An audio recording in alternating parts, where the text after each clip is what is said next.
హైదరాబాద్ ఉమ్మడి రాజధానిపై మాజీ మంత్రి హరీష్ రావు సంచలన వ్యాఖ్యలు చేశారు. ఉమ్మడి రాజధానిగా హైదరాబాద్ ఉండే సమయం జూన్తో పూర్తవుతోందని, అయితే ఉమ్మడి రాజధానిగా మరికొన్నాళ్లు కొనసాగించాలన్న డిమాండ్ ఆంధ్రప్రదేశ్ నుంచి పెరిగిందని అన్నారు. దీన్ని అడ్డుకోవటం బీఆర్ఎస్తోనే సాధ్యమన్నారు. పార్లమెంట్లో తెలంగాణ గొంతు బలంగా వినిపించగలిగేది బీఆర్ఎస్ అన్నారు.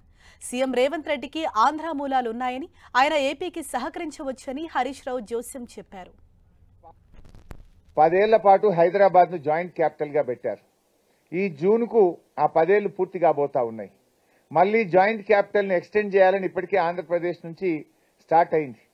రేపు దాన్ని గట్టిగా అడ్డుకోవాలన్నా, పార్లమెంట్ లో గొంతు విప్పి మాట్లాడాలంటే అది బీఆర్ఎస్ పార్టీతో సాధ్యమవుతుంది.